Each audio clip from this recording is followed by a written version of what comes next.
O álbum que simultaneamente criou e destruiu todo um género de música, que puxou os limites do barulho e da distorção e que simultaneamente soa tão etéreo e nostálgico, que é tão próprio dos anos 90 e ao mesmo tempo será sempre considerado inovador e moderno. Loveless. Os My Bloody Valentine formaram-se em 1983 em Dublin. Sempre foram rotulados por serem uma banda de rock alternativo, mas dentro do seu som tiveram fases bastante distintas e também níveis de sucesso em relação ao público e em relação à crítica bastante diferentes. Em 1988, após alguns anos de relativamente pouco sucesso, assinaram com a Creation Records, uma editora com quem sempre tiveram problemas de relacionamento, digamos assim. Mas foi depois deste contrato que de facto a banda começou a ganhar mais visibilidade, a ter mais sucesso e realmente a integrar-se na cena do rock alternativo inglês. E foi em fevereiro de 1989 que a banda começou a trabalhar no álbum Loveless. Um álbum que demorou mais de 2 anos a fazer e que, reza a lenda, custou mais de 250 mil libras a ser produzido. Isto é tudo bastante irónico quando consideramos que a Creation Records acreditava que o álbum ia apenas demorar 5 dias a ser gravado.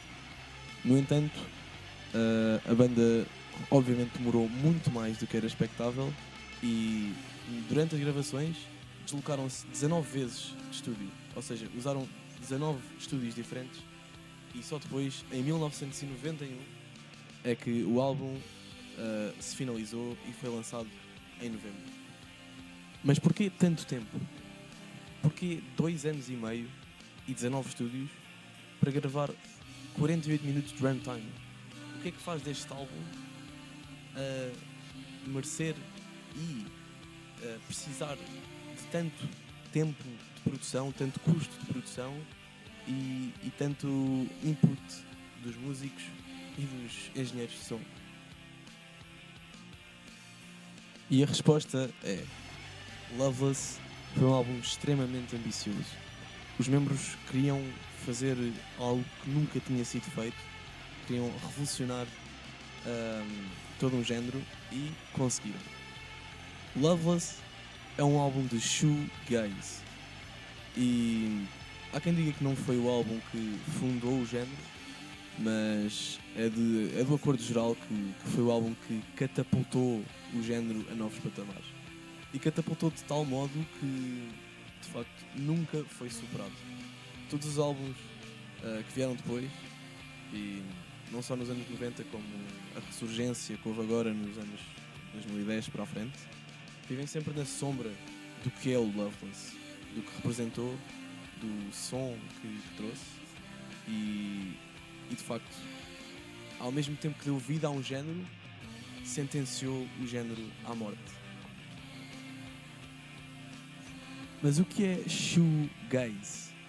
Shoegaze é o nome do género de rock alternativo que é caracterizado por o forte uso de pedais de guitarra. Daí o nome shoegaze.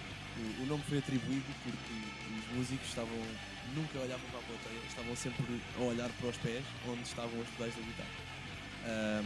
Pedais esses que normalmente adicionam distorção, adicionam fuzz, adicionam muito reverb, chorus, todos os efeitos basicamente que se possam pensar. E estes efeitos são usados para criar uma camada de som, para criar uma parede de som que ao mesmo tempo fornece caos, fornece o barulho que é característico de muitos destes pedais, mas ao mesmo tempo esta camada de som acaba por criar uma atmosfera bastante bonita, bastante etérea, e é assim, é nesta dualidade entre o caos e a beleza, a paz do próprio som que o shoegaze prospera. Naturalmente, este género exige que não só que a escrita das músicas seja bastante inovadora, como também a própria produção seja pouco ortodoxa, seja um tanto visionária, que fuja às normas do que é uma canção pop, e que aglomera isso, que adicione ao pop, muito do barulho, do caos que é próprio do shoegaze. E o Loveless destacou-se dentro e fora do género por precisamente conseguir aliar o pop rock ao shoegaze, a este género que pode ser tão desconfortável para a maioria dos ouvintes, mas que com este álbum não só não deixou de ser criativo, aliás, expandiu o universo do que era possível no shoegaze, como também conseguiu ser agradável a toda a gente, porque de facto alia tanta coisa e traz tanto ao de cima que era impossível ficar indiferente, era impossível não gostar. E com este background sobre o que é o shoegaze, talvez consigamos perceber melhor porque é que o álbum teve tanto sucesso, porque é que quebrou tantas barreiras e porque é que é tão aclamado. Passando ao processo de gravação, que como eu já disse foi bastante difícil, a guitarra foi sempre o protagonista do álbum, é o centro do álbum. Aliás, a capa por detrás de todo aquele cor-de-rosa estranho é uma guitarra, é uma Fender Jazzmaster, que nos anos 90 também passou a ser a guitarra favorita do rock alternativo. E a guitarra é especial neste álbum. É especial porque é levado ao limite. É todo o som que pode sair de uma guitarra é desafiado. O guitarrista usava 2 amplificadores e tinha uma técnica muito particular, à qual ele chamava o glide. O glide era basicamente uma maneira de fazer o tremolo usando a whammy bar da guitarra, ou seja, à medida em que ele tocava, a whammy bar mexia e dava assim uma qualidade quase ondulatória ao som. E portanto, através desta técnica, a guitarra ganhava muito mais corpo. A guitarra ficava com uma camada muito sólida dentro da música e como eu disse, era o protagonista. As vozes assumiam um papel mais secundário. Havia letra, havia melodia, mas era sempre em coordenação com o que a guitarra pedia. Normalmente as vozes ou eram em dueto, ou era a voz isolada, muito feminina e etérea, ou a voz masculina que é mais fechada, é mais isolada da música, uma voz tímida. Assim, a voz neste álbum desafia também o que é normalmente a voz numa canção de pop ou de rock. Como é uma voz secundária, não tem o protagonismo que normalmente a letra tem, não tem o protagonismo que normalmente a linha melódica tem, mas no entanto é uma voz que continua a agradar muito ao ouvido, é uma voz que fica na cabeça, por ser tão etérea, por ser quase um instrumento mágico dentro da música.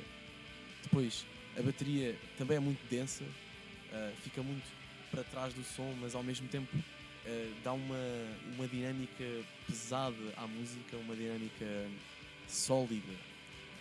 E normalmente a bateria era gravada sinteticamente, e só numa das músicas é que tem uma bateria gravada ao vivo.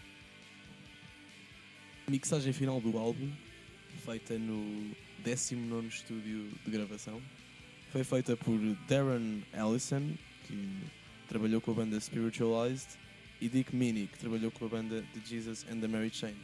Duas bandas que não são bem shoegaze, mas têm elementos dessa atmosfera.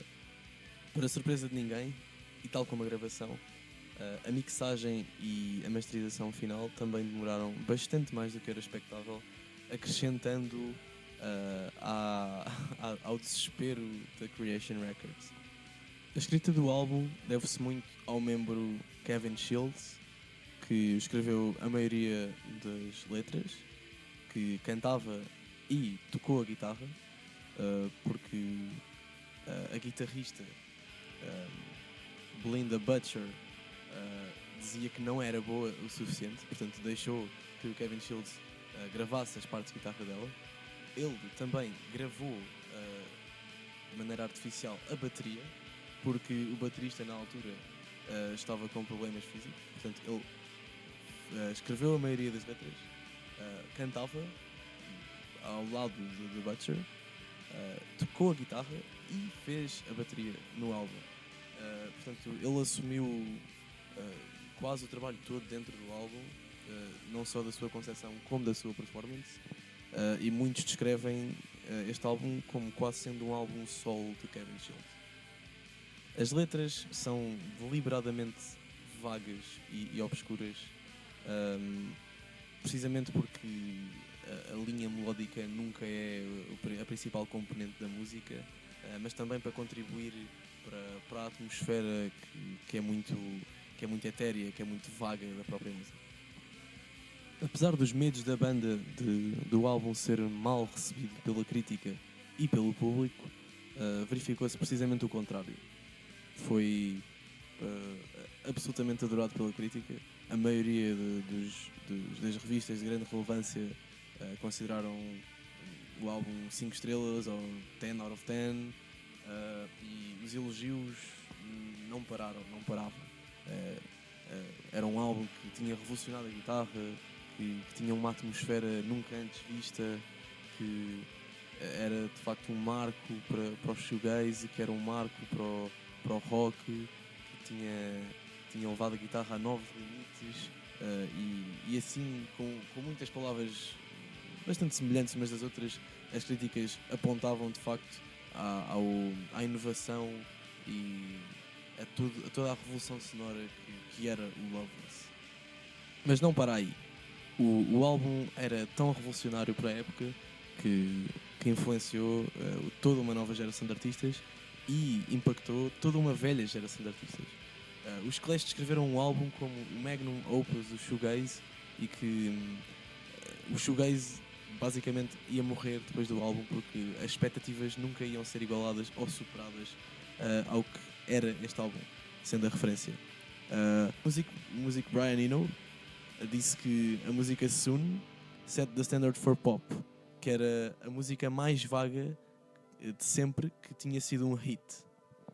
Depois, Robert Smith disse que por uma época parou de ouvir música contemporânea e que assim que ouviu My Bloody Valentine, Loveless passou logo a ser um dos seus top 3 álbuns favoritos de sempre, e que era inescapável a sua grandeza.